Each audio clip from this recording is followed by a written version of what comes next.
Okay, so start the recording. In our previous Okay. Bible study, we have studied about important truths concerning marriage. और पिछले Bible अध्ययन में हमने विवाह के विषय में बहुत ही महत्वपूर्ण शिक्षाओं के बारे में सीखा है। Christian marriage is something very unique because Christ is the one who unites husband and wife together, and God's plan is that they should become one. और मसीह विवाह महत्वपूर्ण क्यों होता है? क्योंकि ये विवाह जो है दो पति और पत्नी को यीशु मसीह के द्वारा जोड़ा जाता है और ये परमेश्वर की योजना के अंतर्गत जो होता है। So, family is not human idea or a social contract. It is the plan and purpose of God. और परिवार एक मानवीय बुद्धि से बनाने वाली विषय नहीं है, ना ही किसी सामाजिक योजना के तहत बनाने वाली एक कार्य है, परंतु परिवार का निर्माण परमेश्वर के द्वारा होता है। So we have also seen that in the previous class, when husband personal relationship with God will affect his personal relationship with his spouse. और हमने पिछले अध्ययन में सीखा था कि किस प्रकार जो एक पति होता है, अगर उसका परमेश्वर के साथ एक व्यक्तिगत संबंध सही है, तो उसकी पत्नी के साथ भी उसका संबंध सही होगा। In the same way, when Eve's personal relationship and fellowship with God is right, then her relationship, personal relationship with her husband will also be right. और हमने देखा इसी प्रकार की हव्वा अर्थात पत्नी का संबंध अगर परमेश्वर के साथ और उसकी संगति परमेश्वर के साथ सही है, तो उसके पति के साथ भी उसका संबंध सही होगा। To cut the long story short, to say briefly, theologians say like this: if your theology is right, then your behavior is right. तो इसीलिए जो वचन के जो ज्ञाता हैं वो ये कहते हैं कि अगर आपका जो वचन का अध्ययन अर्थात थियोलॉजी सही है, तो आपका व्यवहार भी सही होगा। Theology means theos plus ology. Theos means God, theology means study on God or understanding of God. तो परमेश्वर का जो सिद्धांत होता है और परमेश्वर का जो अध्ययन होता है उसे थियोलॉजी कहते हैं। अगर वो सही है तो हमारा व्यवहार भी सही होगा। So we have seen that in Genesis chapter 3, there was a great disaster and which divided husband and God and wife and God and even between husband and wife. तो हम देखते हैं कि उत्पत्ति 3 अध्याय में एक बहुत ही दुखद घटना हुई। जो मनुष्य जब गिर गया तो उसके कारण मनुष्य जो है वो परमेश्वर से अलग हो गया, एक पति परमेश्वर से अलग हो गया, पत्नी भी परमेश्वर से अलग हो गई और साथ ही पति पत्नी का आपसी संबंध भी एक दूसरे से अलग हो गया। Because they were alienated from God, and the mind is corrupted, and the heart has been corrupted to a deceptive stage. और परमेश्वर से अलग होने के कारण उन जो आदम और हवा दोनों का जो मन और हृदय था वो भ्रष्ट हो गया और भ्रष्टता की ओर चला गया। When God executed his justice uh, through offering a sacrifice and covering their nakedness with the skin of the animal.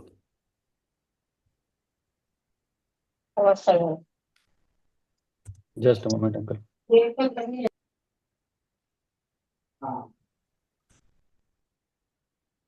Please repeat once uncle. Yeah, in the Genesis chapter 3, we have seen that because they were alienated from God, their mind is corrupted, then heart has become a deceptive. हम देखते हैं कि परमेश्वर के वचन में उत्पत्ति अध्याय 3 में जब मनुष्य परमेश्वर से अलग हो गया तो उसका जो मन जो है भ्रष्ट हो गया और उसका हृदय जो है परमेश्वर की ओर से अनाज्ञाकारी हो गया। So the disaster, the great damage that occurred in Genesis chapter 3, it can be recovered only through the redemption which has been offered on the cross of Calvary by the Lord Jesus Christ, through the blood of Jesus Christ, through the ministry of the Holy Spirit. और हम देखते हैं कि जो एक विनाश जो है उत्पत्ति 3 अध्याय में हुआ और मनुष्य के जीवन में अनाज्ञाकारिता के कारण आया, उसके छुटकारा जो है वो यीशु मसीह ने कलवरी के क्रूस पर उसका छुटकारा को दिया, और उसके बहाए हुए लहू के द्वारा उनका छुटकारा हुआ, और पवित्र आत्मा की सेवा के द्वारा उनका छुटकारा हुआ। In other way, we can say in a contemporary biblical language or in a contemporary spiritual language, what we normally talk in our churches.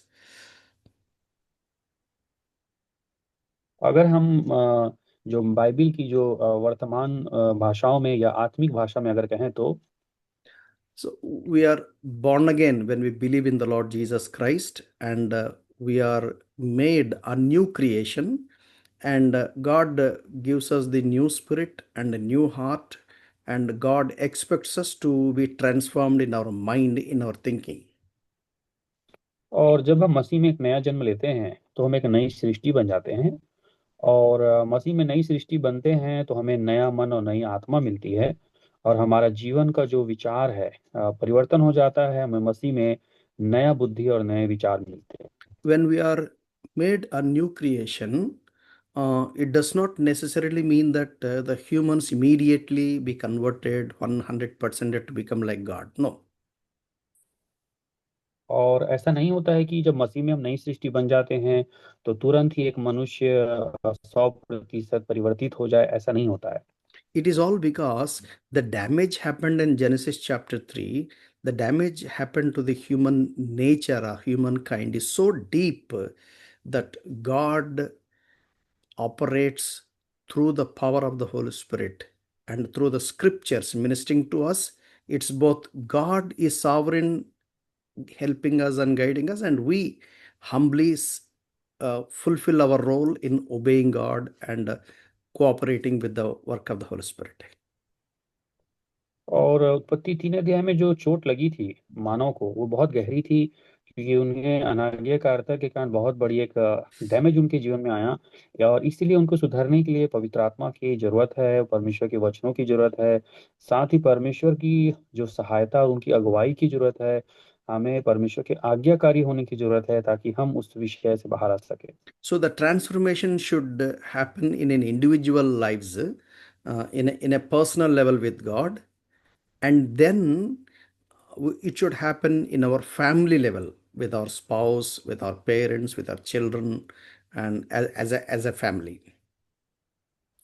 और ये जो सुधार होता है अर्थात परिवर्तन जो होता है, ये सबसे पहले व्यक्तिगत स्तर पे होता है। हमारा जीवन पहले बदलता है, उसके बाद हमारे परिवार में परिवर्तन होता है, हमारी पत्नी में, हमारे बच्चों में इस प्रकार का परिवर्तन आता है। Devil knows our vulnerability, our weaknesses, and devil, you know, causes lots of damage in our family. और शैतान जो है हमारी कमजोरी और लाचारी को अच्छे से जानता है, इसलिए कई बार वो हमारे परिवारों में बहुत ही अधिक चोट पहुंचाने की अर्थात उन्हें डैमेज करने की कोशिश करता है। Devil attacks the family. और एक शैतान जो है वो परिवार पे हमला करता है। So devil does not want his kingdom to be disrupted by the kingdom of God is being built. Repeat uncle. So devil does not want his kingdom to be disrupted or dismantled by God's kingdom is being built. और शैतान कभी नहीं चाहता कि उसके राज्य का अंत हो और परमेश्वर के राज्य की स्थापना हो। So building the kingdom of God, it is not easily possible by one man, and it takes a family. It takes wife and husband, or his husband and wife.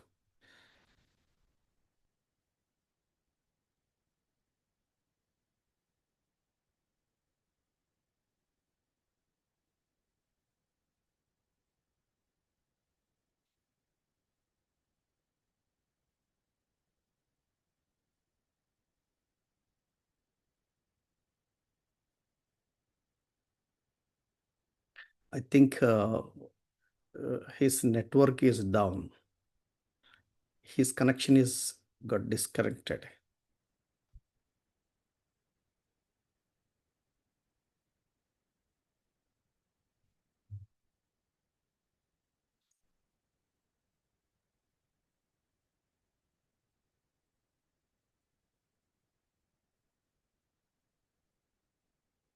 Sri, yeah, he got now. That's uncle. Yeah, Jain uncle. Yeah.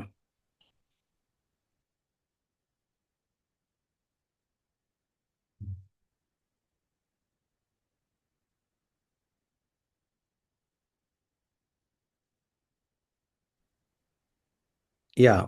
Um, Brother Anil Khare, your connection got disconnected. Now we are reconnected. Yes, uncle. Yeah. So now I'm audible, uncle. Yes. तो हमने देखा कि परमेश्वर की राज्य की जो स्थापना है वो एक व्यक्ति के बस का नहीं है, परंतु उसके लिए पति पत्नी और सभी परिवार के लोगों की आवश्यकता है. Please remember, if I am not united with Christ, I can't serve the Lord, I can't love the Lord, I cannot follow the Lord.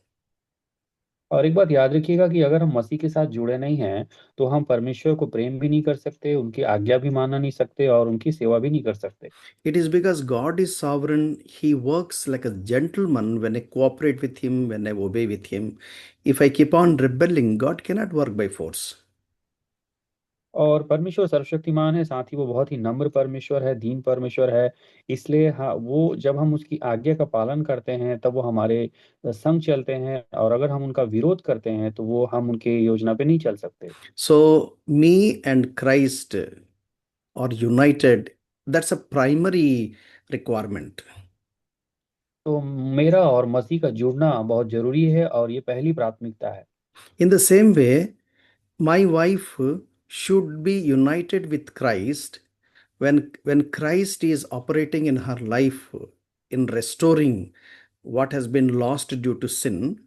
And again, my wife and God, they should be united. Then and then alone, me and wife can become one in Christ. तो हम देखते हैं कि जिस प्रकार हमारी पत्नी है, जब वो मसीह में एक हो जाती है तो परमेश्वर उसके मसीह जो है उसके जीवन में आ जाते हैं, और जो कुछ उन्होंने पाप करके खोया है वो चीजें परमेश्वर उस हमारी पत्नी को वापस देते हैं. और तब जो है पति पत्नी के रूप में हम एक होकर मसीह में एक हो जाते हैं और उसकी सेवा कर पाते हैं. So, with this basic introduction, we can proceed further. तो इस हम आधारभूत परिचय के साथ आगे जाते हैं. So, we have already seen in our previous class the instructions given by the Lord to the married. और हमने पिछले अध्ययन में देखा कि पहला कुरिन्थी 7 अध्याय में कि किस प्रकार विवाह के लिए परमेश्वर ने कौन कौन सी आज्ञाएं दी है. So, there we have seen that the body of wife belongs to husband, and the body of husband belongs to wife. और हमने देखा कि किस प्रकार पति का शरीर उसके पत्नी का है और पत्नी का जो शरीर है उसके पति का है. So normally what happens when husband and wife, they quarrel, or there's some kind of disunity, some kind of misunderstanding, some kind of, friction. Immediately what they do is they don't meet, they think that this is my body. I will only when I want. And like that, the husband don't allow wife to touch, or wife does not allow wife to touch, husband to touch. और हम देखते हैं कि जब परिवारों में झगड़ा हो जाता है और पति पत्नी के बीच में झगड़ा होता है तो सबसे पहले क्या होता है, ये लोग एक दूसरे से अलग हो जाते हैं और क्या बोलते हैं, ये मेरा शरीर है, मेरी इच्छा है, तुम इसे नहीं छू सकते. इस प्रकार वो एक दूसरे को अपने को छूने नहीं देते. Normally by the original design by God, males have more potential towards sexual activities. और हम जानते हैं कि परमेश्वर ने मनुष्य को ऐसे रचा है कि जो पुरुष जो होते हैं उन्हें शारीरिक संबंधों के प्रति आकर्षण अधिक होता है. They have sexual drive. Males will have more sexual drive than females. और इसीलिए जो उत्तेजना होती है शारीरिक संबंधों के प्रति वो पुरुषों में महिलाओं की तुलना में ज्यादा होती है. So then what happens normally, wife tries to control, saying that you can't touch my body unless you please me. This is my body. This is, I will decide whether you touch me or not. Like that, they'll have some kind of controls, and through that, they'll try to operate their own mindset. और ऐसा कभी होता है कि कई बार पत्नी जो है वो अपने पति को कहती है कि आप मुझे जब खुश नहीं करेंगे तो मैं आपको स्पर्श करने नहीं दूंगी, ये मेरा शरीर है, ये मेरी इच्छा है, ये मेरा नियंत्रण में चलेगा। इस प्रकार कई बार वो एक व्यवस्था में अपने पति के साथ चलने की कोशिश करते हैं। It's not necessarily mean that only from one side, it can be vice versa. और ये जरूरी नहीं है कि हमेशा पत्नी ऐसा करे, हो सकता है उनका पति भी इनके साथ ऐसा व्यवहार कर सकता है। I'm just saying due to the survey done by the family seminar specialists. और मैं ये बात इसलिए कह रहा हूँ क्योंकि जो परिवारों के जो अध्ययन के जो सर्वेक्षण करते हैं ज्ञानी लोग, उनकी ये बातें हैं। The Bible says that husband must fulfill his marital duty to his wife, and wife should fulfill her marital duty towards her husband. This is a mandatory. This is what God says. By God says that it is your duty. और Bible बताती है कि एक पति का कर्तव्य है कि वो अपनी पत्नी की जरूरतों को पूरा करे, उसी प्रकार एक पत्नी का भी कर्तव्य है कि वो अपने पति की जरूरतों को पूरा करे। और ये बहुत ही आवश्यक बात है जो परमेश्वर के द्वारा निर्धारित की गई है, और परमेश्वर ने इसे पति पत्नी का कर्तव्य कहा है। In other ways, what we can say is husband must please his wife and wife must please her husband. This is what Bible says. This is the God's mandate for the family. और एक परिवार में परमेश्वर के नियम के अनुसार ये जरूरी है कि पति और पत्नी एक दूसरे को प्रसन्न करने वाले बने। So Bible very clearly says that husband and wife should not deprive one another. That means should not uh, um, should not what is called to deprive the other. That means suppose when husband wants to join with his wife, or when wife wants to join with her husband, they should not deprive that privilege of marriage because of even prayer, even for theological reasons, or our spiritual reasons. That's what Bible says. और Bible ये बताती है कि पति और पत्नी एक दूसरे से कभी अलग नहीं होना है, और उन दोनों को एक दूसरे से जुड़े हुए होना चाहिए। और कई बार तो ये आत्मिक विषयों के लिए भी ऐसा नहीं है, परंतु उस समय भी ये परमेश्वर ने सौभाग्य बनाया है विवाह के संबंधों को, उसके अनुसार उन्हें एक दूसरे से अलग नहीं होना चाहिए। So Bible very clearly says that Hebrews chapter 13, the meeting of wife and husband on the bed is holy. और इब्रानियों 13 अध्याय उसके 4 में जब हम पढ़ेंगे तो वहाँ बाइबल में स्पष्ट लिखा लिखा है कि जो विवाह का जो बिछौना होता है वो पवित्र होना चाहिए, विवाह पवित्र होना चाहिए। In other ways, husband and wife, they must enjoy their life.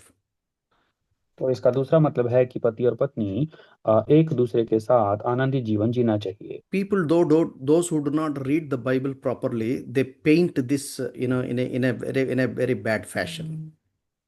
और जो लोग बाइबल का अध्ययन नहीं करते हैं वे लोग क्या करते हैं, इस वचन के इस भाग को गलत रीति से समझ लेते हैं। So even if you want to dedicate yourself some time for prayer, then also husband should have wife's permission, or wife should have husband permission to secludedly separated for a time of prayer, or for a time of spiritual activities. That is also only with the agreement of one another. तो हम देखते हैं कि अगर प्रार्थना के लिए भी समर्पित होना हम चाहते हैं तो ये आवश्यक बात है कि पति और पत्नी आपस में सहमत होना चाहिए कि हमें आत्मिक विषयों के लिए कुछ समय के लिए अलग रहना है। ये एक दूसरे की अनुमति के साथ होना चाहिए। And secondly, they should be able to have self control. और दूसरी बात है कि उनके जीवन में आत्म संयम का एक गुण होना चाहिए। Many so-called servants of God become prey, to this temptation by the devil, when they even go away in the name of ministry away from the family for quite some time.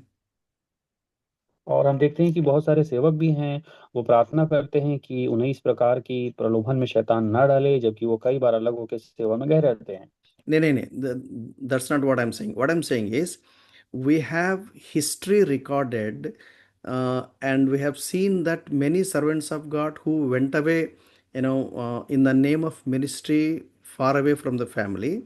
They have become a prey because they have not taken proper, proper protection from this attack of in this dimension. Okay. तो हम देखते हैं कि ये इतिहास बताता है कि कई सेवक लोग जो सेवा के काम से दूर जाते हैं अपने परिवार से, कई बार वो शिकार हो जाते हैं इस चीज का। शैतान उन्हें शिकार बना लेता है, क्योंकि उनके जीवन में शैतान उन्हें कई बार इस विषय के लिए उनके जीवन में प्रलोभन को लेकर आता है ताकि वो इसमें गिर जाएं। So Bible clearly says that Satan will tempt if you do not have self control. So never allow Satan to tempt to for third person involvement. और शैतान जो है हमेशा इस ताक में रहता है कि वो हमारे जीवन में प्रलोभन को लेके आए, लालसा को लेकर आए, ताकि हम उसमें गिर जाएं। इसलिए हमें इसे इससे बहुत ध्यान रखना है कि हमारे जीवन में संयम होना चाहिए। So you please understand me. Although we have studied in our previous class, I'm reminding once again because it is very important. Every servant of God, every Christian leader, pastor, teacher must learn to keep their body pure before God, because God wants only pure vessels to use for His glory to build His kingdom.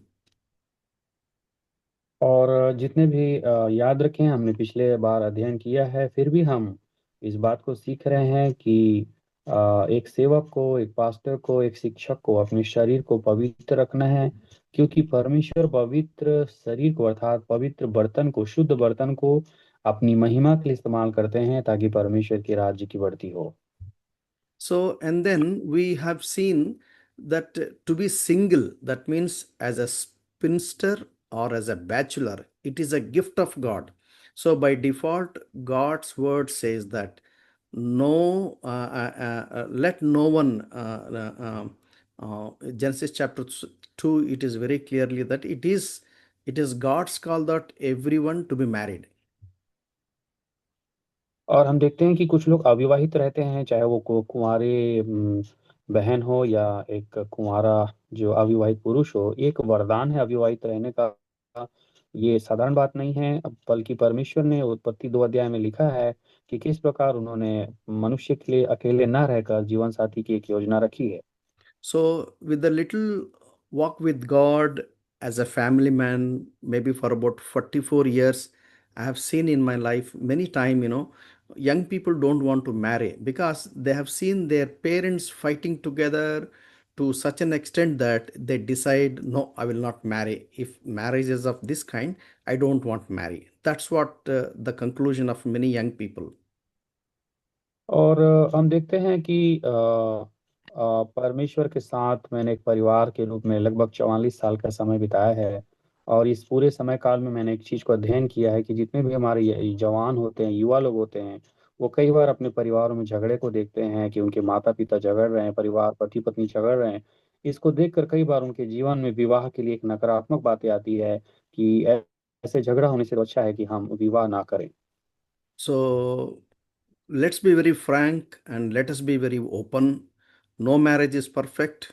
No husband and wife is perfect. No Christian leader is perfect. No Christian pastor is perfect. No Christian teacher is perfect. Even for that matter, I'm not perfect. I've got my own weaknesses. Even doesn't mean to say that me and my wife, I cannot say that me and my wife never quarreled. No, yes, we had quarrels, yes, we had frictions, we had few ups and downs, but we have to correct.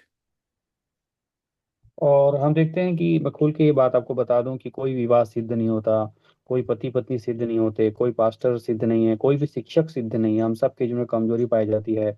और हम ये नहीं कहते कि हमारा झगड़ा नहीं होता है, हम भी पति पत्नी का झगड़ा होता है, हमारे जीवन में भी उतार चढ़ाव आता है, लेकिन हम उसे सुधारते जाते हैं और सीखते जाते हैं।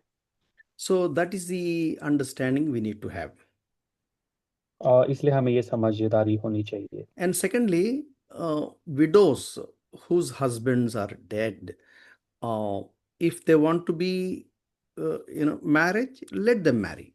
If they want to be, continue in the same state, let them continue state. Let them exercise their own freedom. Bible does not talk about it. Bible does not say that widows must continue to widow or widows must marry. Bible gives us freedom. If you want to marry, yes, you marry. If you can have self control, if you can dedicate yourself to the Lord, That is wonderful. That's what Apostle Paul says in this particular section, 1 Corinthians chapter 7, verses 6 to 9.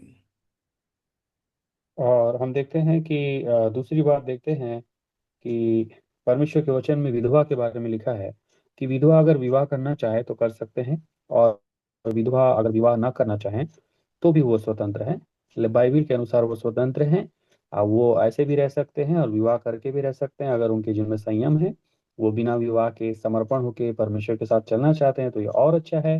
पौलुस कहता है ऐसे मैं भी चलता हूँ, पहला कुरिन्थी 7 अध्याय उसके 6 से 9 के बीच में ये शिक्षा लिखी हुई है। And then we see chapter 7, verses 10 to 24, some important instructions were given to the married. और पहला कुरिन्थी 7 अध्याय के 10 से 24 तक अगर हम पढ़ें तो विवाहित लोगों के लिए परमेश्वर ने कुछ नियम दिए हैं। So I have given a title saying that God's calling from verses 1 to verses 24. और इसलिए एक वचन से लेकर 24 वचन तक आप देखेंगे तो इसका एक शीर्षक हमने दिया है, यह परमेश्वर की बुलाहट। Let me read first and then we will hear in Hindi.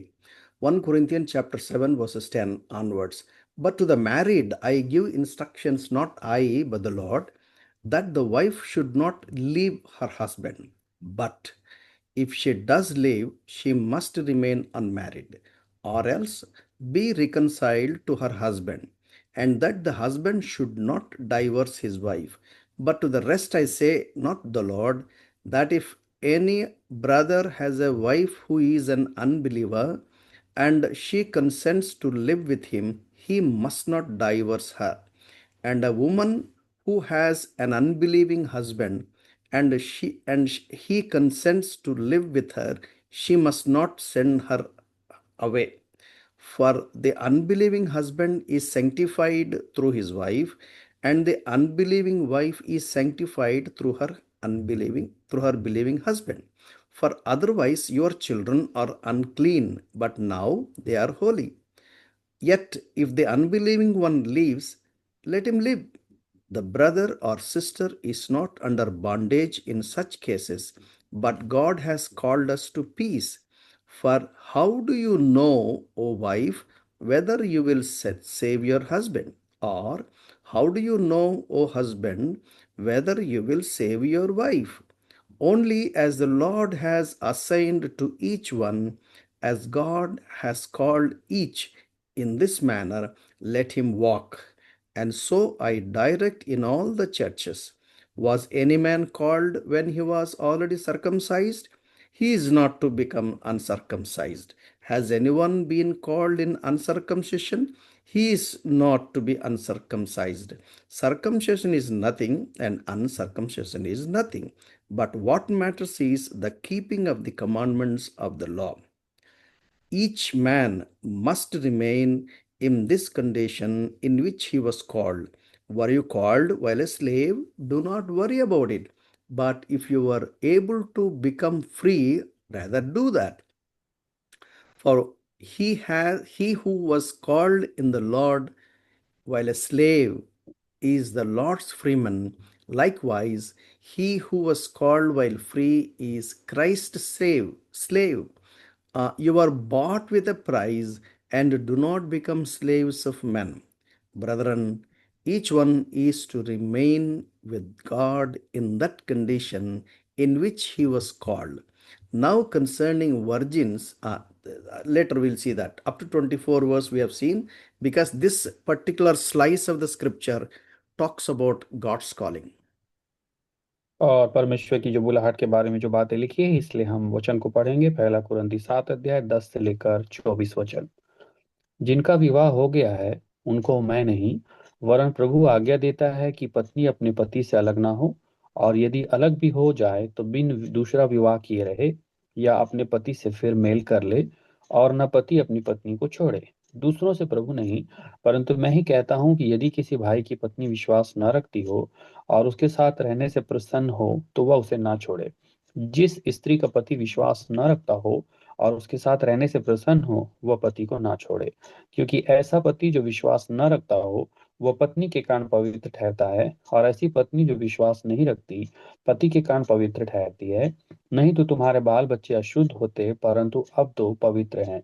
परंतु जो पुरुष विश्वास नहीं रखता, यदि वह अलग हो तो अलग होने दो। ऐसी दशा में कोई भाई या बहन बंधन में नहीं। परमेश्वर ने हमें मेल मिलाप के लिए बुलाया है, क्योंकि हे स्त्री, तू क्या जानती है कि तू अपने पति का उद्धार करा लेगी? और हे पुरुष, तू क्या जानता है कि तू अपनी पत्नी का उद्धार करा लेगा? जैसा प्रभु ने हर एक को बांटा है और जैसा परमेश्वर ने हर एक को बुलाया है, वैसा ही वह चले। मैं सब कलीसियाओं में ऐसा ही ठहराता हूँ। जो खतना किया हुआ बुलाया गया हो, वह खतना रहित ना बने। जो खतना रहित बुलाया गया हो, वह खतना ना कराए। न खतना कुछ है, न खतना रहित, परंतु परमेश्वर की आज्ञाओं को मानना ही सब कुछ है। हर एक जन जिस दशा में बुलाया गया हो, उसी में रहे। यदि तू दास की दशा में बुलाया गया हो, तो चिंता न कर, परंतु यदि तू स्वतंत्र हो सके तो ऐसा ही काम कर। क्योंकि जो दास की दशा में बुलाया गया है, वह प्रभु का स्वतंत्र किया हुआ है। वैसे ही जो स्वतंत्रता की दशा में बुलाया गया है, वह मसीह का दास है। तुम दाम देकर मोल लिए गए हो, मनुष्यों के दास ना बनो। हे भाइयों, जो कोई जिस दशा में बुलाया गया हो, वह उसी में परमेश्वर के साथ रहे। May the Lord speak to us because this is very, very important fragment of the scriptures. और परमेश्वर इस वचनों के द्वारा बात करे, क्योंकि ये बहुत ही महत्वपूर्ण भाग है। When we are first ministered as speakers, when we first, take the word into our personal experience, then it is easy for us to help others, those who are struggling with the same issues. और हाँ, एक प्रचारक के तरीके से हम जब किसी को बताते हैं, तो हमारा अनुभव जरूरी है, ताकि हमारे ज्ञान के द्वारा और अनुभव के द्वारा हम उन जरूरतमंदों की सहायता कर सकें जिन्हें इन विषयों में सहायता की जरूरत है। I have already let my disclaimer very clear before you. और मैंने आपको अपने जीवन के विषय में जो कुछ हुआ है वो काफी चीजें बताई है। What I'm saying is, no preacher, no pastor, no teacher is perfect on the face of the earth. और मैंने आपको बताया है, इस चीज की घोषणा भी की है कि कोई भी प्रचारक, कोई भी शिक्षक, कोई भी जो चरवाहा है, वो इस दुनिया में सिद्ध नहीं होता है। If any preacher or teacher says that he is a perfect man, he is actually deceiving, and he is actually not a person of integrity. और अगर कोई प्रचारक या शिक्षा ये कहे कि मैं सिद्ध हूं, तो आप समझ जाइएगा कि वो धोखा दे रहा है और उसकी बातों में कोई भी सच्चाई नहीं है। That's what I understand. If there is any perfect person on the face of the earth, I don't know. I have not come across with my little walk with the Lord. और ये मेरी समझ है, जहाँ तक मैं प्रभु के साथ चला हूँ इस दुनिया में, और कोई अगर ऐसे कोई सिद्ध जन है तो उसके बारे में हम नहीं कह सकते। Bible very clearly says that all are sinners, all are unrighteous before God. No one is perfect before God. और वचन में स्पष्ट रीति से लिखा है, सभी पाप किए हैं, सभी परमेश्वर के सामने अधर्मी हैं, और इस दृष्टि में कोई भी परमेश्वर के सामने So when सिद्ध we are नहीं है। born again, the new creation work started. और जब हमारा नया जन्म होता है, तो नई सृष्टि का कार्य हमारे जीवन में शुरू होता है। The work of perfection has started. We keep growing in a ladder of perfection day by day as we keep obeying God, as we are honest and sincere before God, as we understand the light of the scriptures more and more, and as we allow the work of the Holy Spirit to deeply penetrate into our life. We keep, grow in perfection, in holiness, on and on. और हम देखते हैं कि सिद्धता में हम कब बढ़ते हैं, जब हम एक एक सीढ़ी आगे बढ़ते हैं, तो हम सिद्धता की सीढ़ी में बढ़ते जाते हैं। जब आज्ञा मानते हैं, हमारे जीवन में एक मैच परिपक्वता आती है, हम आज्ञाकारी हो जाते हैं परमेश्वर के। फिर हमें वचन का प्रकाशन मिलता है, और उसके द्वारा पवित्र आत्मा हमारे हृदय में गहराई से प्रवेश करते हैं, और उसके द्वारा वो हमें धीरे धीरे पवित्रता में बढ़ाते जाते हैं। There's one beautiful verse in the scripture, 1 John chapter 3 and verse 3. और पहला यूहन्ना की किताब 3 अध्याय उसके 3 वचन को आप पढ़ सकते हैं। So this verse will help us to understand how we become perfect. और वहां पे लिखा है कि किस प्रकार हम सिद्ध बन सकते हैं। Let me read 1 John chapter 3 verse 2 and 3. Beloved, now we are children of God, and it has not appeared as yet what we will be. We know that when he appears, we will be like him because we will see him just as he is. And everyone who has this hope fixed on him purifies himself just as he is pure. और पहला यूहन्ना 3 अध्याय वचन 2 और 3 में ऐसा लिखा है, हे प्रियो, अब हम परमेश्वर की संतान हैं और अभी तक यह प्रकट नहीं हुआ कि हम क्या कुछ होंगे। इतना जानते हैं कि जब वह प्रकट होगा तो हम उसके समान होंगे, क्योंकि उसको वैसा ही देखेंगे जैसा वह है।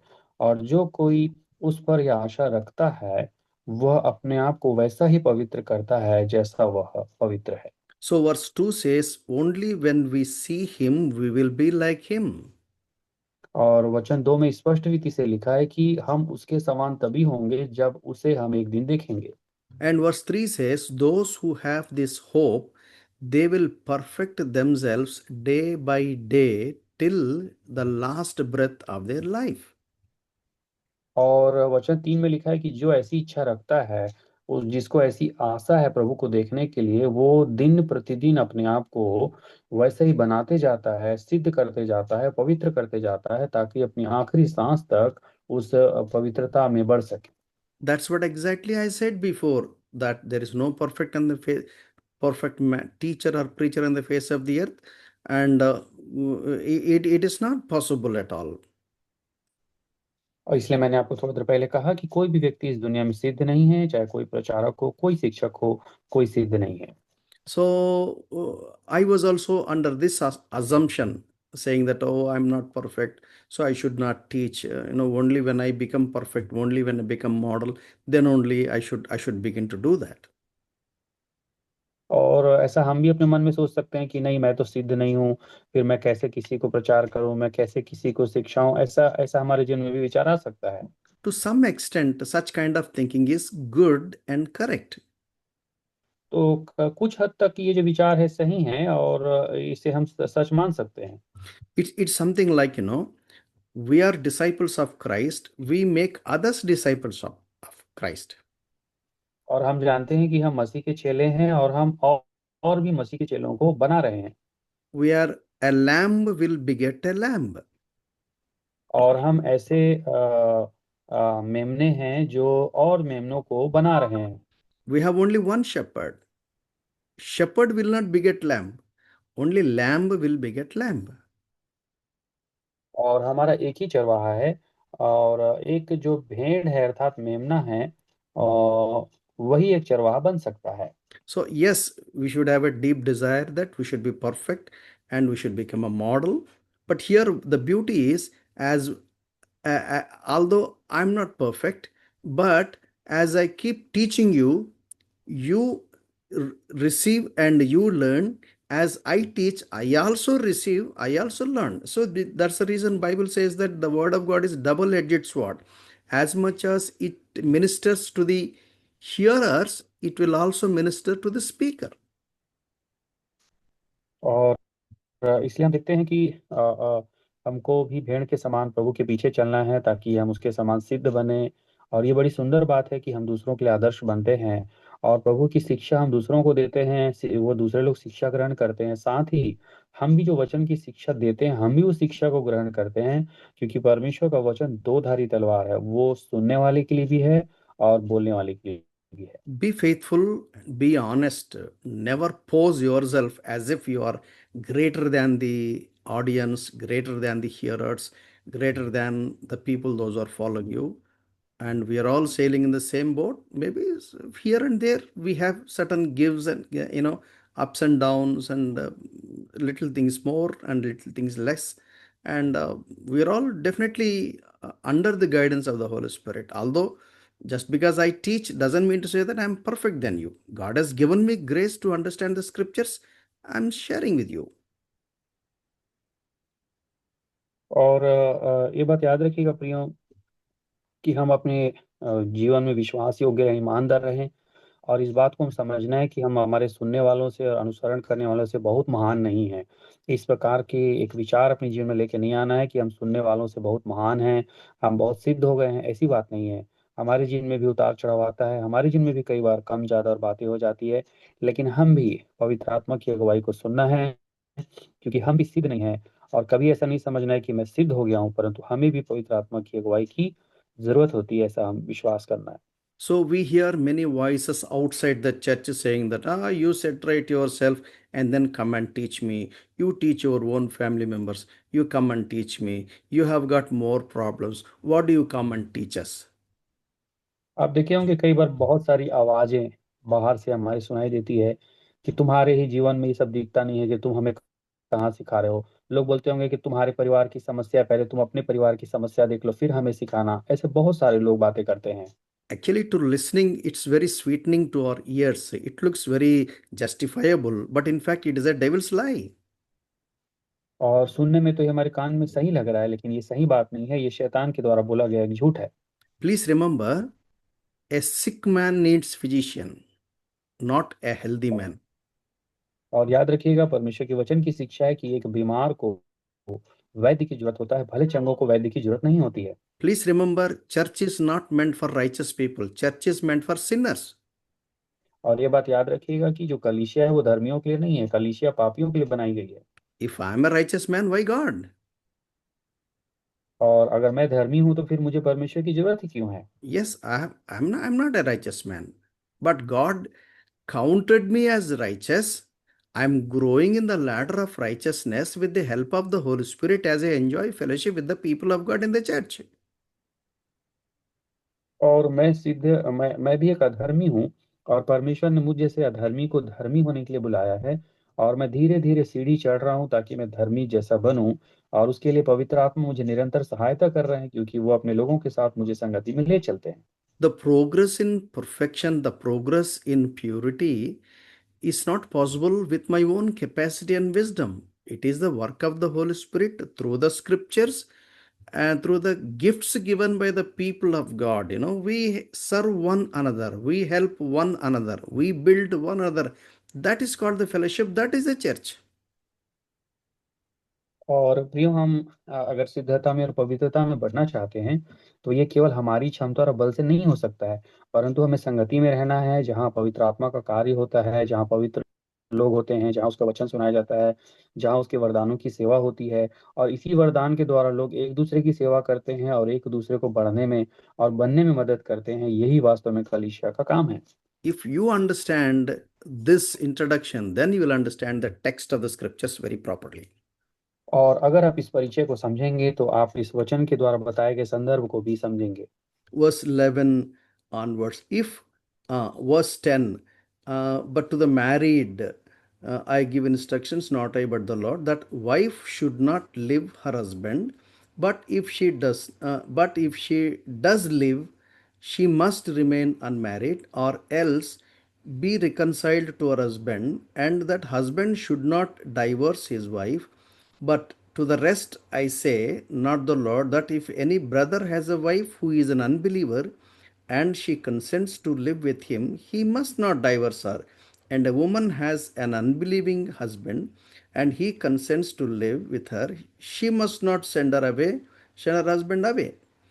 For the unbelieving husband, okay, then the 14th verse we'll speak later.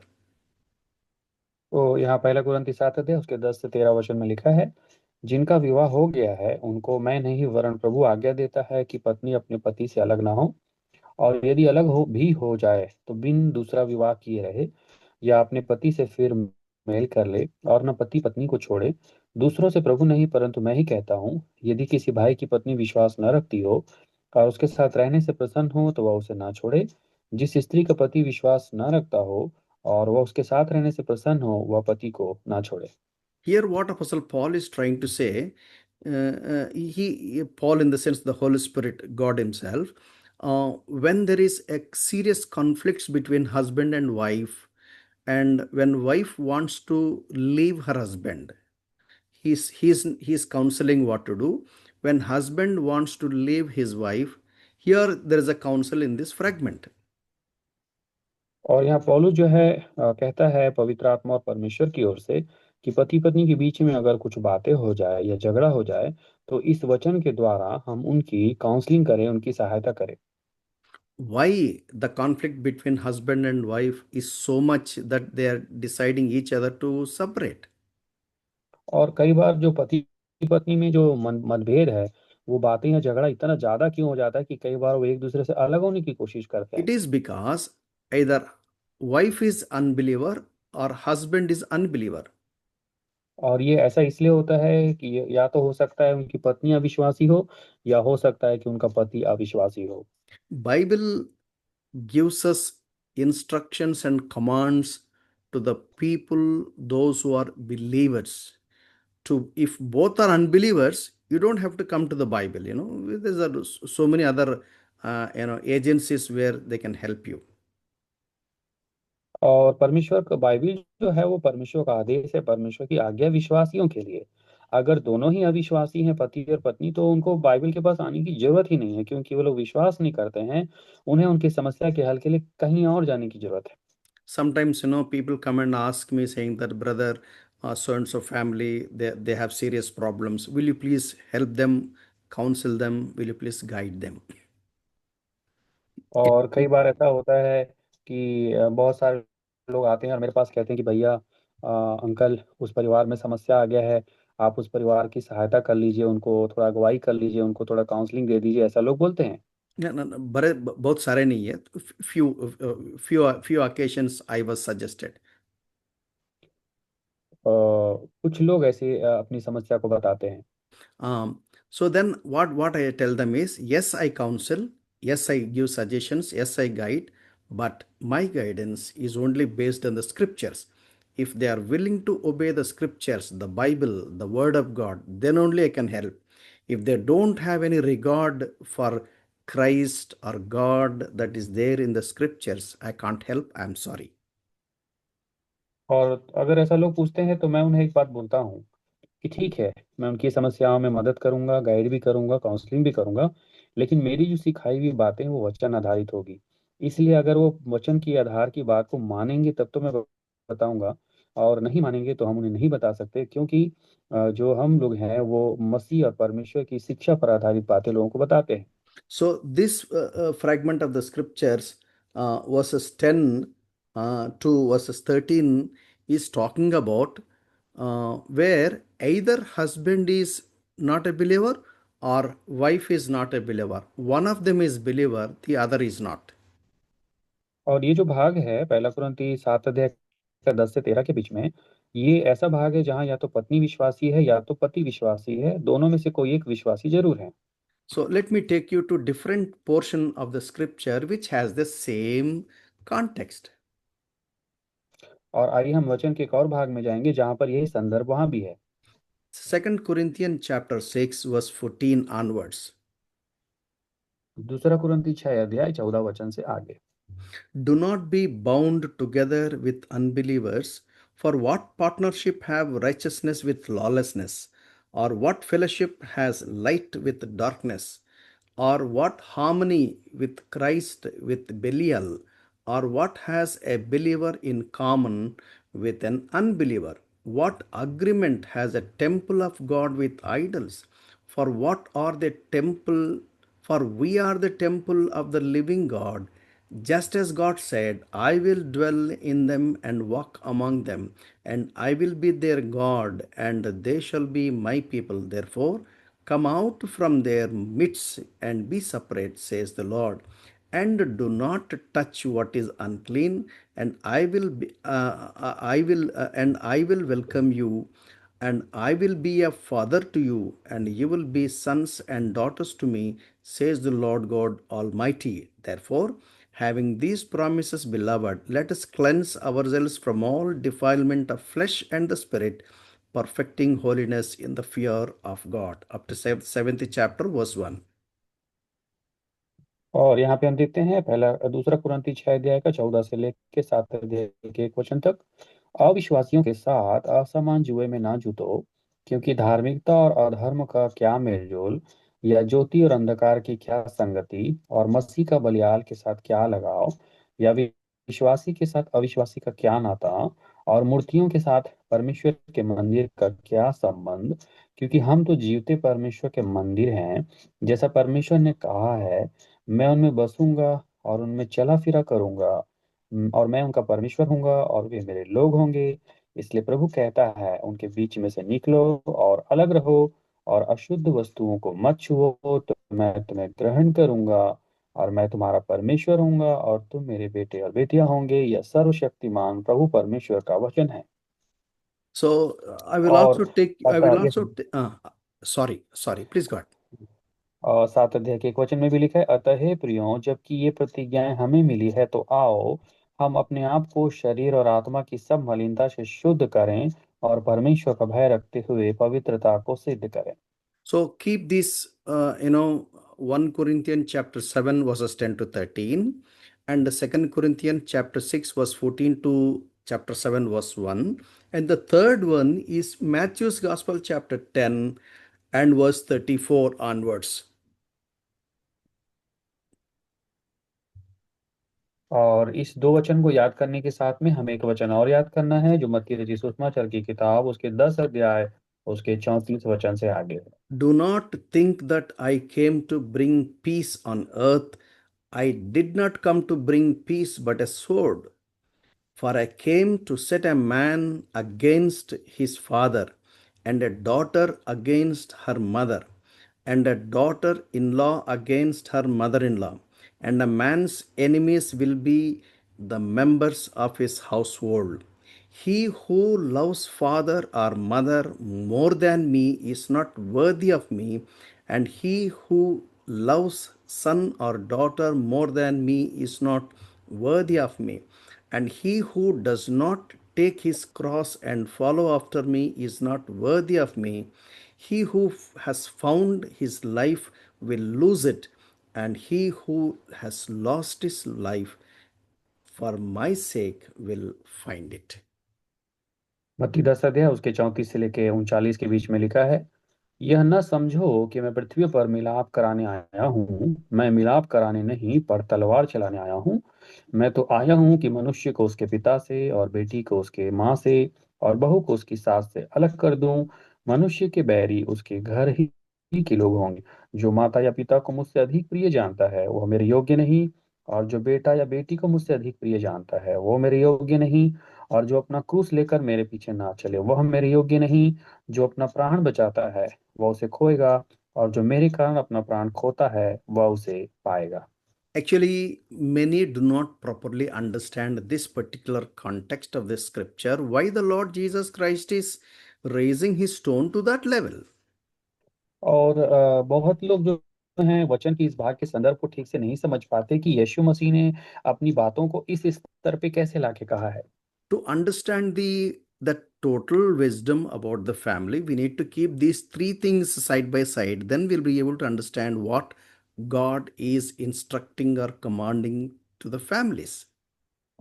और अगर हमको परिवार की सारी विषयों पर बुद्धिमानी बनना है, ज्ञानी बनना है, तो हमको इन तीनों वचन के संदर्भों को, जो पहला कुरिन्ती 7 अध्याय का 10 से 13 के बीच में है, साथ ही दूसरा कुरिन्ती 6 अध्याय का 14 से लेके 7 अध्याय के 1 वचन में बीच में है, साथ ही मत्ती रचित सुसमाचार 10 अध्याय का 34 39 के बीच में है, इन तीनों वचनों को एक साथ रखकर परमेश्वर के आदेश को हमें समझना है, जो कि वो परिवारों के लिए कहते हैं। So let me try to explain you little by little, because we have our preset thinking. We have to come out from that preset thinking to the understanding of the scriptures. और यहाँ पे हम इसको थोड़ा थोड़ा वर्णन करेंगे आपको, क्योंकि पहले से हमारे जिनमें कुछ विचार हैं उसको हम दूर करते हुए इन बातों को सीखने की कोशिश करेंगे। So 2 Corinthians chapter 6 verses 14 to chapter 7 verse 1, what God commands is light and darkness cannot go together. Either it is light or darkness. और दूसरा कुरिन्ती 6 अध्याय का 14 से आगे पढ़ेंगे तो वहाँ स्पष्ट रीति से लिखा है कि अंधेरे और उजाले का कोई मेल जोल नहीं है। And या then तो आप अंधेरे के right साथ या उजाले के साथ। and then righteousness and lawlessness cannot go together. Either righteousness or lawlessness. और दूसरी बात लिखा है कि धार्मिक का जो धार्मिकता का और जो अ, अधर्म का क्या मेलजोल है, हम दोनों को एक संग लेके नहीं चल सकते। The Christ and Belial, they cannot go in harmony. और यहाँ लिखा है मसीह और बलियाल भी एक दूसरे के साथ आराम से नहीं चल सकते। And finally, we understand that believer and unbeliever cannot have common things. और इसीलिए यहाँ पे आखिरी बात लिखा है कि विश्वासी का विश्वासी के साथ कोई नाता नहीं होता है। That means believer walks in light, unbeliever walks in darkness. क्योंकि एक विश्वासी ज्योति में चलता है और एक अविश्वासी अंधकार में चलता है। So there ought to be conflict between a believer and unbeliever. That's what the Bible says. इसीलिए एक विश्वासी और अविश्वासी के बीच में जरूर मतभेद होगा, ये बात बाइबल स्पष्ट रीति से बता रही है। That's what exactly the Lord Jesus Christ saying in Matthew's Gospel, chapter 10 and verse 34. There he says that, do you think that I have come to bring peace on earth? I did not come to bring peace, but a sword. I came to set a man against his father, and a daughter against his mother, and a daughter-in-law against her mother-in-law. A man's enemies will be members of his own household. इसी कारण प्रभु यीशु मसीह बताते हैं कि विश्वासी और अविश्वासी का नाता नहीं। उसी कारण मत्ती रचित सुसमाचार 10 अध्याय में वो परिवारों के विषय में इस प्रकार की बातें कहते हैं, जो 34 वचन से आगे लिखा है कि यह ना समझो कि मैं पृथ्वी पर मिलाप कराने आया हूँ। मैं मिलाप कराने नहीं पर तलवार चलाने आया हूँ। मैं तो आया हूँ कि मनुष्य को उसके पिता से और बेटी को उसकी माँ से और बहू को उसकी सास से अलग कर दूं, और मनुष्य के बैरी उसके घर ही के लोग होंगे। So that means here we see the relationships. What are all the relationships? Was 35, man against his father, daughter against her mother. That means either son is born again or father is born again. Father is born again, then son is not born again. Son is born again, father is not born again, and they cannot live in peace together. They will, each one will take sword and they try to hurt each other. और यहाँ जो बताया गया है वचन, उसका अर्थ क्या है, उसका संबंध कैसा है, उसको समझिए। 35 वचन से आगे लिखा है कि मनुष्य को उसके पिता से और बेटी को उसकी माँ से और बहू को उसकी सास से अलग कर दूं। तो इसका मतलब क्या है? इसका मतलब ये है कि या तो उसका मनुष्य का जो पिता है वो विश्वासी है और बेटा विश्वासी नहीं है, या तो ये हो सकता है कि बेटा विश्वासी है और उसका पिता विश्वासी नहीं है, या तो ये हो सकता है कि उसका पिता ने नया जन्म पाया है और उसके बेटे का नया जन्म नहीं हुआ है, या फिर ये हो सकता है कि बेटे का नया जन्म हुआ है लेकिन पिता का नया जन्म नहीं हुआ है। इसलिए इन दोनों के जीवन में एक दूसरे के प्रति अलगाव रहेगा और नाता और एक दूसरे से विचार अलग रहेगा। So 2 Corinthians chapter 6 Bible very clearly says that there cannot be harmony existed before Christ and Belial. They ought to be separate, they ought to be different, they ought to be one against each other. और इसीलिए दूसरा कुरिन्थी 6 अध्याय के 14 से आगे पढ़ेंगे तो लिखा है कि मसीह का बलिहाल के साथ कोई नाता नहीं है। इसलिए हम यहाँ देखते हैं कि ये लोग एक दूसरे से अलग रहेंगे, एक दूसरे से थोड़ा भिन्न विचार रखेंगे और एक दूसरे के विरोधी हो जाएंगे। So some people are so spiritual, they will try to fast and pray to unite the Christ and Belial. I'm sorry, that's not biblical prayer. और बहुत सारे आत्मिक लोग ऐसा प्रार्थना करते हैं कि जो बलियाल हैं वो भी हमारे साथ एक हो जाएं और एक मन हो जाएं। ऐसा नहीं होता है, ऐसा नहीं हो सकता है। So here, light and darkness, righteousness and lawlessness, Christ, Belial, believer, unbeliever. और यहाँ स्पष्ट रीति से लिखा है कि विश्वासी और अविश्वासी अलग हैं, ज्योति और अंधकार अलग है, धार्मिकता और अधर्म अलग है, मसीह और बलियाल अलग हैं, और विश्वासी और अविश्वासी भी अलग है। Now you come to 1 Corinthians chapter 7, you will understand very clearly. अब आप पहला कुरिन्थी की किताब 7 अध्याय में आएंगे तब इस वचन को अच्छे से समझ पाएंगे। Just as we keep reading, you will be able to understand. I don't need to explain much. और इस वचन को आप पढ़ते जाएंगे तो समझ जाएंगे, इसे ज्यादा समझाने की जरूरत नहीं पड़ेगी। So let me read again because I want every one of us to sink this truth in our minds, in our hearts, in our system, so that we first practice and then help others, those who are following us, to give the truth of the Bible, truth of God. Verse 10 onwards. But to the married I give instructions not right by the Lord. The wife should not leave her husband. Verse 11. If she does leave, she must remain unmarried, or else reconciled to her husband, and that the husband should not divorce his wife. But to the rest I say, not the Lord, that if any brother has a wife who is an unbeliever, and she consents to live with him, he must not divorce her.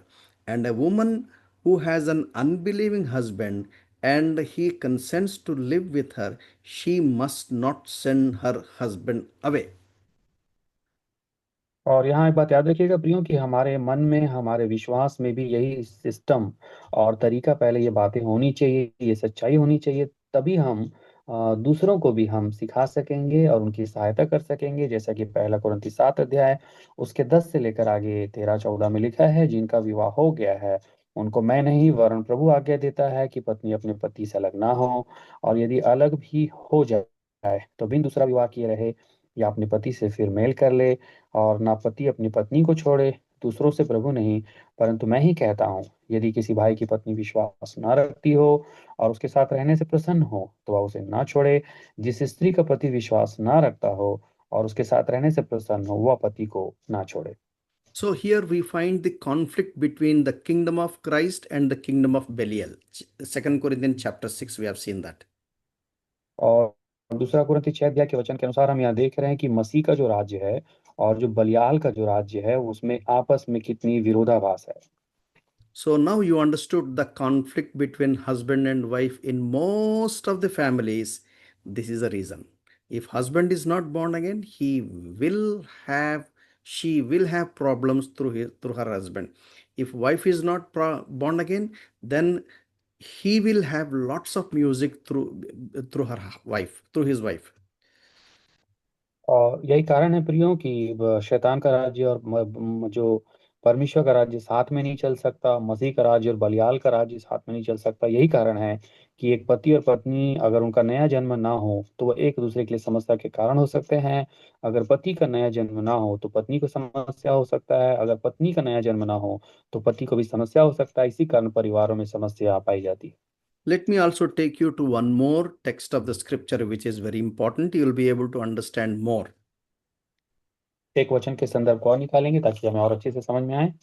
Matthew's Gospel, chapter 6 and verse 24. मत्ती रचित सुसमाचार की किताब 6 अध्याय और वचन 24।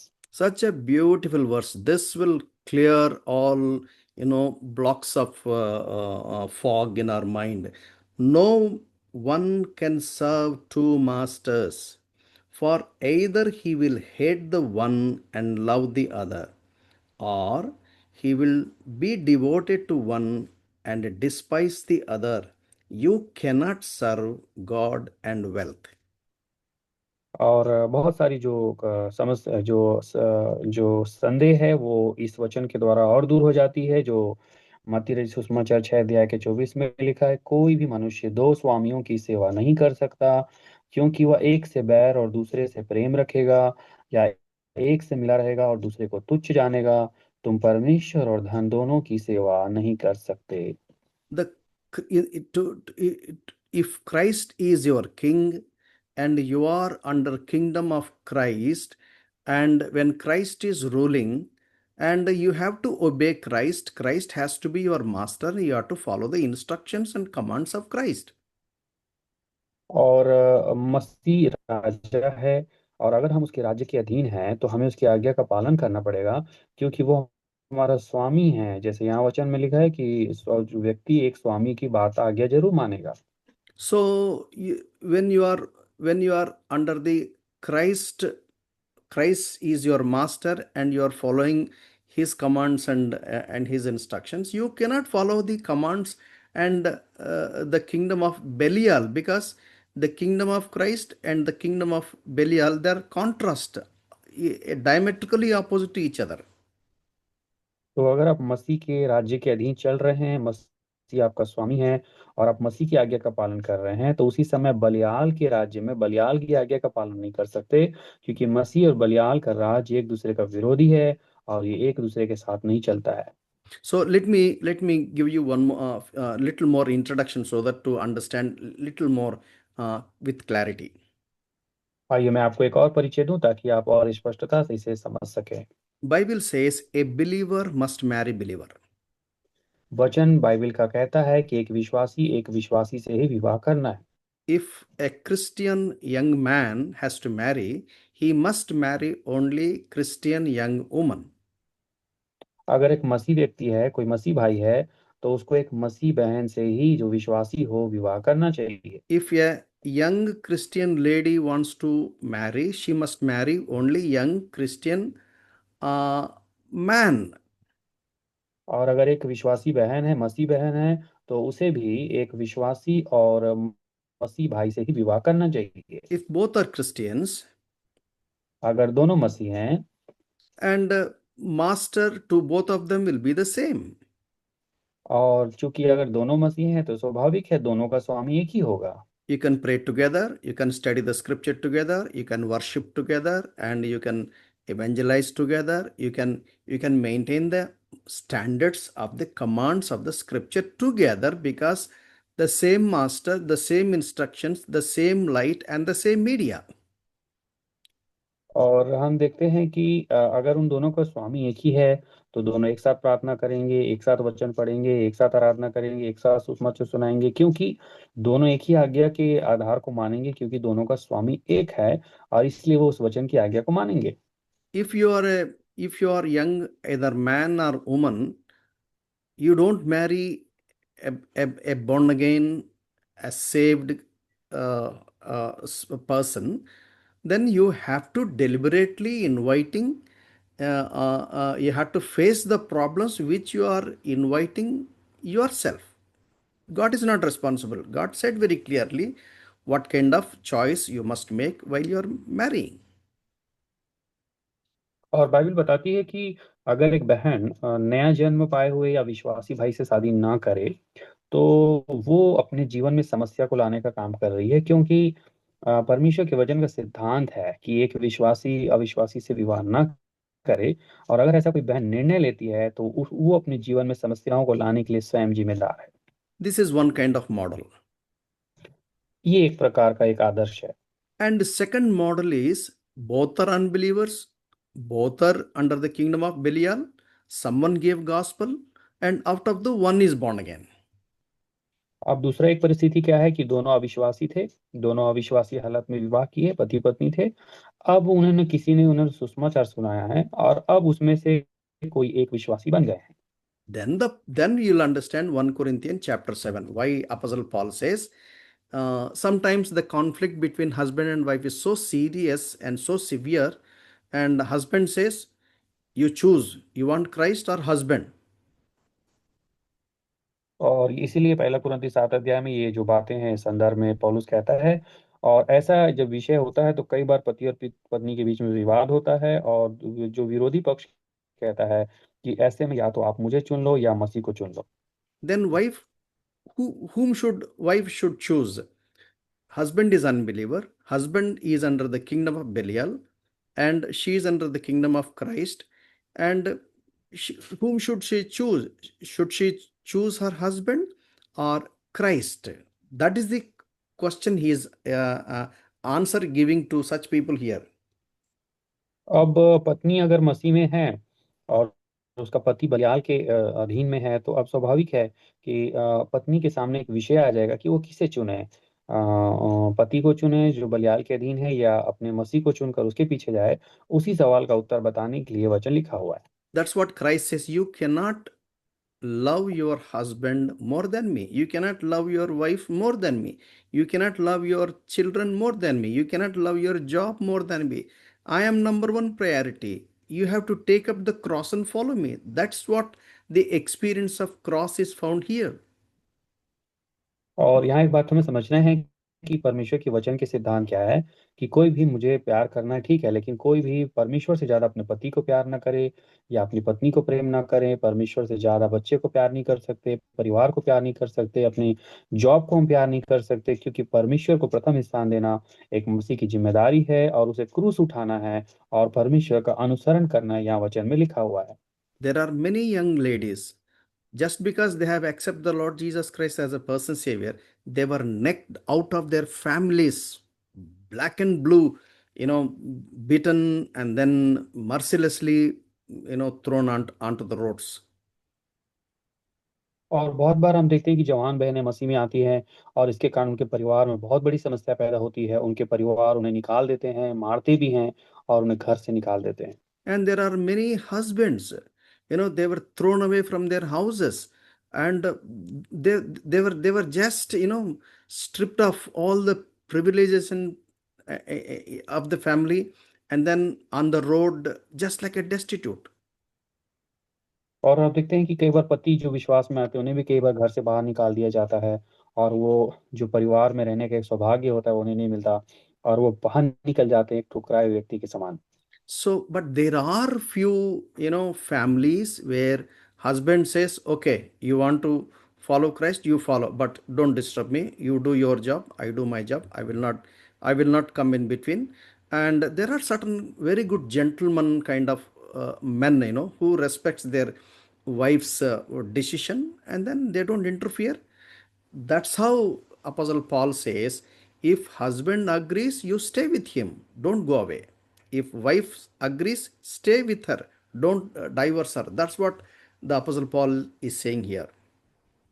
अब हम कुछ परिवारों में देखते हैं जहाँ पे कुछ व्यक्ति बहुत समझदार होते हैं, नम्र होते हैं, और ऐसे नम्र व्यक्ति क्या कहते हैं कि ठीक है, आपका विश्वास है, मसीह के साथ चलिए, लेकिन मैं इसमें आपको कोई भी हस्तक्षेप नहीं करूँगा, मैं अपना जॉब करता रहूँगा। या पत्नी भी ऐसा कह सकती है कि ठीक है, मैं अपना जॉब करती रहूँगी, आप विश्वास में हैं तो उसमें बने रहिए। ऐसे कुछ नम्र और अच्छे व्यक्ति भी होते हैं संसार में जो एक दूसरे के विश्वास के सहमत होते हैं, वो साथ में रह सकते हैं। पौलुस यही शिक्षा यहाँ पे दे रहे हैं। It is all happens because after conversion, the person's life transformation they will see. Arey, before she accepted Christ, her behavior was like this. After accepting Christ, her behavior is like this. When they see the practical life behaved is such a big difference, they appreciate, saying that yes, your God has made that big change, then I'll be happy. I have no problem. You continue with your religion, I'll continue with my religion. और जब ये सब मसीह में आने के कारण एक मनुष्य का परिवर्तन होता है और उसका जीवन बदल जाता है, क्योंकि मसीह में आने से उसका जब नया जीवन दिखाई देता है तो उस परिवर्तन को उसका जीवन साथी भी देखता है और कहता है कि ठीक है, आपके परमेश्वर के साथ आप एक बड़े परिवर्तन के रूप में चल रहे हैं, अच्छे लग रहे हैं, ठीक है, आप अपने इस धर्म में चलते रहिए, मैं अपने धर्म में चलता रहूंगा, ऐसा विचार भी कोई कह सकते हैं। Let me also take you to one more text of the scriptures, Acts chapter 16 and verse 31. और आइए एक वचन के और संदर्भ में जाएंगे जहाँ प्रेरितों के काम 16 के 31वें वचन लिखा है। Acts 16 and verse 31. Believe in the Lord Jesus Christ, and you will be saved, you and your household. और यहाँ प्रेरित पौलुस कहते हैं, उन्होंने कहा, प्रभु यीशु मसीह पर विश्वास कर तो तू और तेरा घराना उद्धार पाएगा। So, the promise of the scripture is when you accept the Lord Jesus Christ, because of you, truth will enter into your home, and not only you and your whole family will be converted and saved. They enjoy the presence of the Lord. One king, one rule book, and one system of beliefs, and there is peace and joy in that family.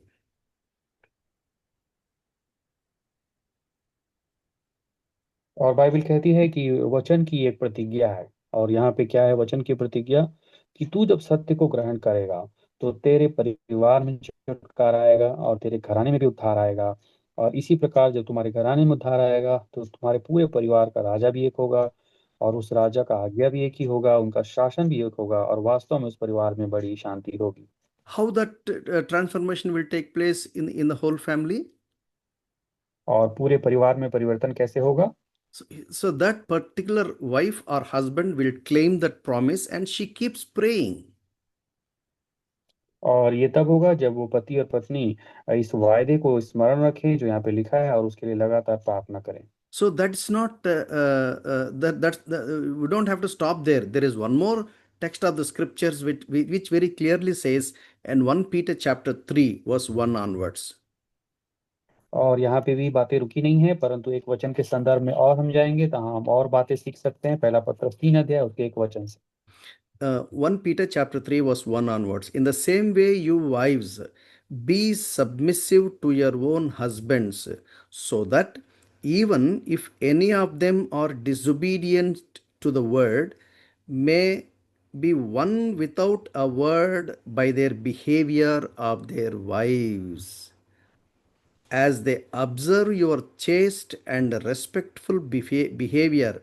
Your adornment must not be merely external, braiding the hair and wearing gold jewelry or putting on the dress, but let it be hidden person of the heart, with the imperishable quality of a gentle and quiet spirit, which is precious in the sight of God. Verse 5 also. In this way, in former times, the holy women also, who hoped in God, used to adorn themselves, being submissive to their own husbands.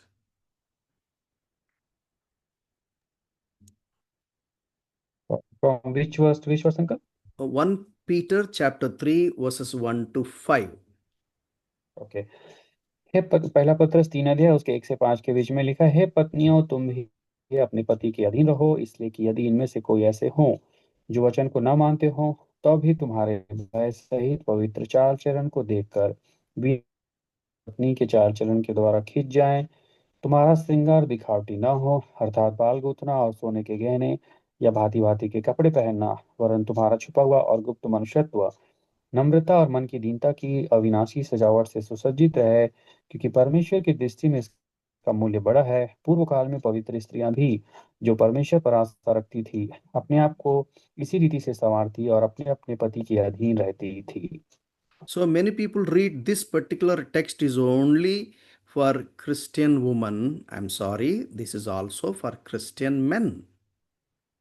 और बहुत सारे लोग जो इस वचन को अध्ययन करते हैं तो वो बोलते हैं कि केवल पत्नी के लिए है, लेकिन ऐसा नहीं है, ये एक पुरुष के लिए अर्थात पति के लिए भी है। Now, if we read the whole text, we will be able to have a bigger picture because we have also taken thoughts and the truths from other part of the scriptures.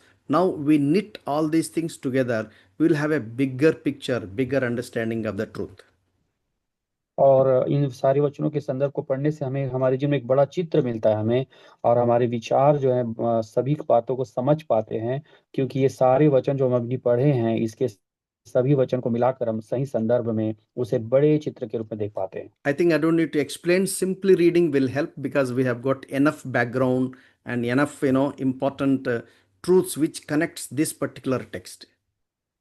और हम इस वचन को केवल पढ़ के ही समझ सकते हैं, क्योंकि इससे संबंधित कई वचन के संदर्भों को हमने पहले ही पढ़ लिया है। Verses 10 to 13. No, even we can go up to, yes, 17, 10 to 17. But to the married I give instructions, but not I, but the Lord. That means both the same, because it is approved. Although he says that it is not me, but it is the Lord, because it is there recorded in the scripture. So not I, but the Lord, that the wife should not leave her husband. But if she does leave, she must remain unmarried, or else be reconciled to her husband, and that the husband should not divorce his wife. But to the rest I say, not the Lord, that if any brother has a wife who is an unbeliever, and she consents to live with him, he must not divorce her. And a woman who has an unbelieving husband, and he consents to live with her, she must not send her away. For the unbelieving husband is sanctified through his wife, and unbelieving wife is sanctified through her believing husband. For otherwise your children are unclean, but now they are holy. If the unbelieving one lives, let him live. The brother or sister is not under bondage in such cases, but God has called us to peace. Oh, for how do you know, O wife, whether you will save your husband? Or do you know, O husband, whether you will save your wife? Only as the Lord assigned to each one, as God has called each in this manner, let him walk. So I direct in all the churches. और पहला कुरिन्थी 7 अध्याय जैसे 10 से 17 वचन तक हमने पढ़ा, यहाँ लिखा है, जिनका विवाह हो गया है उनको मैं नहीं वरन प्रभु आज्ञा देता है कि पत्नी अपने पति से अलग ना हो, और यदि अलग भी हो जाए तो बिन दूसरा विवाह किए रहे, या अपने पति से फिर मेल कर ले, और ना पति अपने पत्नी को छोड़े। दूसरों से प्रभु नहीं परंतु मैं ही कहता हूँ, यदि किसी भाई की पत्नी विश्वास ना रखती हो और उसके साथ रहने से प्रसन्न हो, तो वह उसे ना छोड़े। जिस स्त्री का पति विश्वास ना रखता हो और उसके साथ रहने से प्रसन्न हो, वह पति को ना ना छोड़े, क्योंकि ऐसा पति जो विश्वास न रखता हो वह अपनी पत्नी के कारण पवित्र ठहरता है, और ऐसी पत्नी जो विश्वास न रखती नहीं रखती पति के कारण पवित्र ठहरती है। नहीं तो तुम्हारे बाल बच्चे अशुद्ध होते, परंतु अब तो पवित्र हैं। परंतु जो पुरुष विश्वास नहीं रखता, यदि वह अलग हो तो अलग होने दो। ऐसी दशा में कोई भाई या बहन बंधन में नहीं। परमेश्वर ने हमें मेल मिलाप के लिए बुलाया है, क्योंकि हे स्त्री, तू क्या जानती है कि तू अपने पति का उद्धार करा लेगी, और हे पुरुष, तू क्या जानता है कि तू अपने पति पत्नी का उद्धार करा लेगा। जैसा प्रभु ने हर एक को बांटा है और जैसा परमेश्वर ने हर एक को बुलाया है, वैसा ही वह चले। मैं सब कलीसियाओं में ऐसा ही ठहराता हूँ। I have seen with the little walk with the Lord in my life, many such couples. और मैं अपने जीवन में जहां तक परमेश्वर के साथ चला हूं, मैंने बहुत सारे जोड़ियों को देखा है। In my earlier life, Christian life, I know one couple with whom we were staying together, and that man was against his wife. He wanted to kill his wife because she accepted the Lord Jesus Christ. And even, that night he wanted to throw away in the well, he tied her and, wrapped around a mat, he was about to carry and then throw in the well nearby.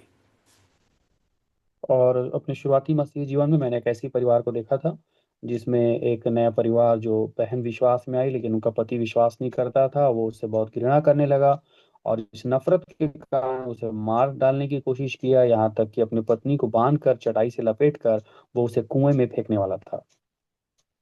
And it was almost ticking 11:30. This lady give her hope away because she thought, yeah, I'm going to die. And she was so willing to die for the Lord. She said, I will die, but I will not change my faith because he saved me. He transferred me. I know that he is the true Lord. And she also decided, to die for the Lord. And unknowingly, someone knocks the door. To his surprise, he immediately push her back to the window, and then that man, with some pretext, he came and went away. और इस अंतिम घड़ी में जबकि वो उसका पति उसे मारने ही वाला था, कुएं में फेंकने वाला था, उसकी पत्नी ने एक निर्णय लिया कि परमेश्वर चाहे जो हो जाए, मैंने तुझे पाया है, तूने मेरा जीवन बदला है, मैंने तुझे उद्धार करता माना है। चाहे मेरा पति नहीं माने मैं, लेकिन मैं तुझे नहीं छोड़ूंगी, चाहे वो मुझे मार भी डाले तो भी मुझे तैयार हूँ। ऐसा करके वो समझ प्रार्थना कर ही रही थी कि उसी समय घटना हो गई कि उनके दरवाजे में किसी ने खटखटाया, उनकी खिड़कियों में किसी ने खटखटाया, और एक ऐसा परिस्थिति आ गया कि उनके पति घर से बाहर निकल गए। No, no, no. He wanted to hide that, lady who is tied, and the mat is, wound out behind the door, and someone came. He just disturbed and went away. But okay. So अभी ऐसा हो गया कि अचानक से कोई जब उनके दरवाजे पर आया तो उनके पति ने क्या किया, अपनी पत्नी को जो बांध के रखे थे चटाई में लपेट के, उसको उन्होंने दरवाजे के पीछे छुपा लिया और वो जो आए थे उनके जाने का इंतजार किया। and then this man began to realize, Arey, I wanted to kill her. Why at this time somebody comes and knocks the door?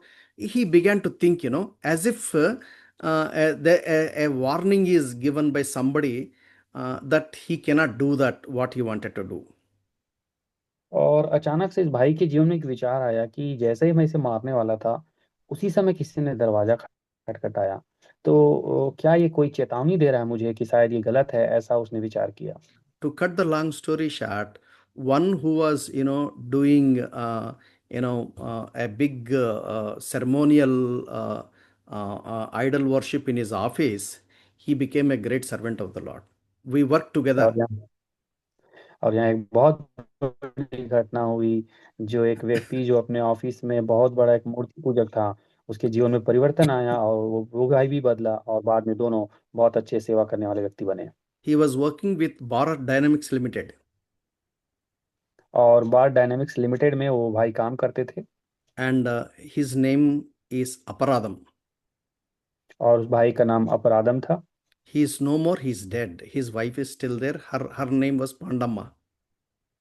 और वो भाई की मृत्यु हो चुकी है, उनकी पत्नी अभी भी जिंदा है, जिनका नाम मंडमा है।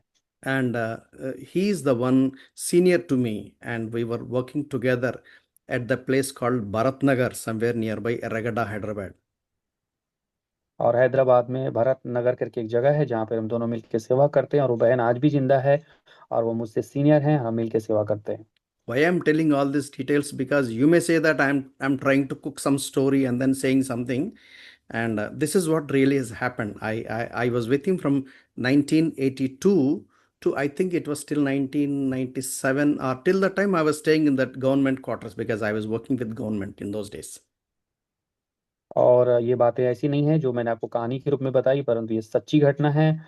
और उस बहन के साथ मैं लगभग 1982 से लेकर 1996 97 तक साथ में था, क्योंकि उस समय मैं गवर्नमेंट जॉब कर रहा था और सरकारी क्वार्टर में उधर रहता था। So I can tell you many stories like this because I'm eyewitness. और ऐसी बहुत सारी सच्ची कहानियां मैं आपको बता सकता हूँ, क्योंकि मैं उसका गवाह हूँ। And I also heard many testimonies, of this kind of transformation. और मैंने ऐसे बहुत सारे परिवर्तन की गवाही सुनी। This is what the Word of God says about the family to some extent. और यही है जो परमेश्वर का वचन, जो परिवार के लिए परमेश्वर कुछ बातें सिखाते हैं। I'm not trying to do the brainwash. I'm just simply explaining what the text of the scriptures, the Bible says.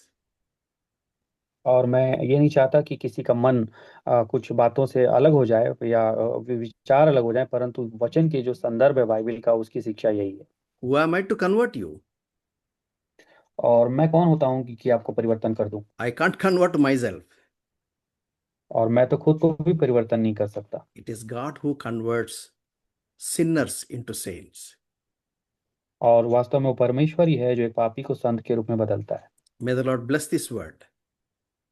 परमेश्वर इन वचनों के द्वारा हमें आशीष दे। May the Lord speak to each and every one of us and bless our families. परमेश्वर हम सबसे बातचीत करे और हम सबके परिवारों को आशीष दे। Please remember, Bible says that God called us to live in peace. और ये बात याद रखिएगा कि परमेश्वर ने हमें शांति के साथ रहने के लिए, मेल मिलाप के लिए बुलाया है। But sometimes, till we get the peace, we need to face some music, some kind of friction, but we need to pay price. But God works with us. God is with us. God is Prince of Peace. God will bless our families. और कई बार शांति के लिए हमें कीमत चुकानी पड़ती है, थोड़ा संघर्ष आता है, कुछ बातें होती है, लेकिन सर्वशक्तिमान परमेश्वर हमें संभालते हैं, हमारे जीवन में अगुवाई करते हैं और हमारे परिवारों में शांति और आनंद को देते हैं।